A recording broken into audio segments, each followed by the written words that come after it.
সংখ্যালঘু ছাত্ৰ-ছাত্ৰীৰ জলপানীৰ বৃহৎ ধন কেলেংকাৰীত লিপ্ত থকাৰ অভিযোগত নগাঁও সদৰ থানাৰ আৰক্ষীয়ে গ্ৰেপ্তাৰ কৰিলে দুই CSPক। যোৱা নিশা আৰক্ষীয়ে নিজ বাসগৃহত গ্ৰেপ্তাৰ কৰে। ভাৰতীয় ষ্টেট বেংকৰ হৈবৰগাঁও শাখাৰ আছিল CSP দুজন।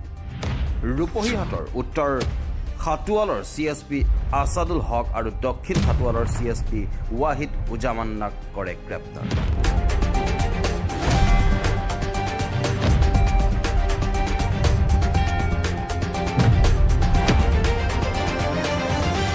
দুয়ো CSPয়ে দীৰ্ঘদিন ধৰি ভুৱা ছাত্ৰ-ছাত্ৰীৰ নামত জলপানীৰ ধন জালিয়াতিৰে আত্মসাৎ কৰি আহিছিল।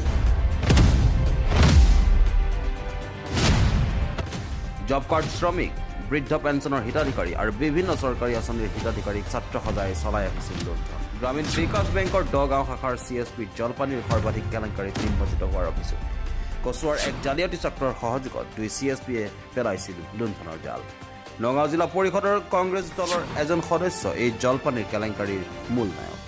ৰূপহীহাটৰ দুজন মধ্যভোগীয়ে বিভিন্ন শিক্ষানুষ্ঠানৰ মুৰব্বীৰ সৈতে গোপন বুজাবুজিৰ ভূমিকাত অৱতীৰ্ণ হোৱাৰ অভিযোগ। জনৈক অতিকুল আৰু আজমল উপাধিৰ দুজন যুৱকে কচুৱাৰ চক্ৰটোৰ লগ লাগি দীৰ্ঘদিন ধৰি মধ্যভোগী হিচাপে কাম কৰিছিল। News desk report, T news Assam.